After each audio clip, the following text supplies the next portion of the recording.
The empty chair. In a quiet village nestled between green hills and tall trees lived an old man named Yusuf. He was known by everyone as Uncle Yusuf, kind, gentle, and always ready to listen. He had a small house with a garden full of colorful flowers and an old wooden chair that sat under a tall oak tree. Every afternoon, he would sit in that chair, sip tea, and smile at everyone who passed by. But there was something strange about that chair. It was always empty, as if someone was supposed to be sitting next to him but never was. One day, a curious boy named Imran asked, "Uncle Yusuf, why is that chair always empty?" Yusuf looked at the chair and smiled softly. "That's a story, my boy, a long one. Sit down and I'll tell you." Many years ago, Yusuf was not alone. He had a best friend named Kareem. They grew up together, studied together, and even opened a small shop in the village. Life was simple and the two friends were inseparable. One day, they both fell in love with the same woman, Amina, a kind-hearted schoolteacher. They never spoke about it to each other, but both hoped she would choose them. To everyone's surprise, Amina chose Kareem.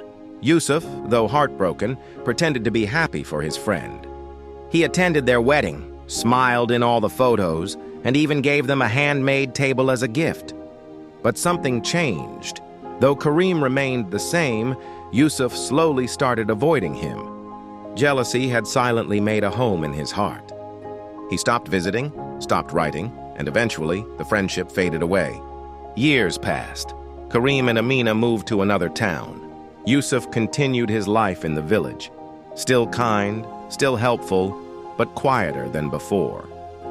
One rainy evening, Yusuf received a letter. It was from Kareem. "My dearest friend, life has taken us in different directions, but not a day goes by when I don't remember our friendship. I'm not angry, I knew. I knew you loved Amina too, and I knew you were hurting. But I always believed that our friendship was strong enough to survive even the deepest pain. I'm sick now, Yusuf, and I may not have much time. I hope we meet again, even if just once more. Always your friend, Kareem." Yusuf was shaken. He packed a small bag and left the next morning to find Kareem. When Yusuf arrived at the town, he found Amina at the doorstep, tears in her eyes. "You came," she said. "He was waiting for you." Yusuf entered the room where Kareem lay, pale but peaceful. His eyes slowly opened when he heard Yusuf's voice. "Kareem," Yusuf whispered. Kareem smiled. "Took you long enough?" They spoke for hours, about old memories, their shop, the tree they used to climb, the games they played. No bitterness, just warmth and forgiveness. Before the sun rose, Kareem held Yusuf's hand one last time. "Thank you for coming back." And then he was gone. Yusuf returned to the village with a heavy heart. He brought back Kareem's old wooden chair, the one they used to sit on outside their shop. He placed it in his garden right next to his own. "Every day I sit here," Yusuf told Imran, "I remember my friend. That chair reminds me of the value of forgiveness and the pain of regret." Imran looked at the chair differently now. "But you forgave each other. Isn't that enough?" Yusuf smiled. "Yes, but imagine if I had visited earlier. If I had not let jealousy and pride keep us apart for years. I lost so much time just because I couldn't face my own hurt." Imran never forgot the story of the empty chair.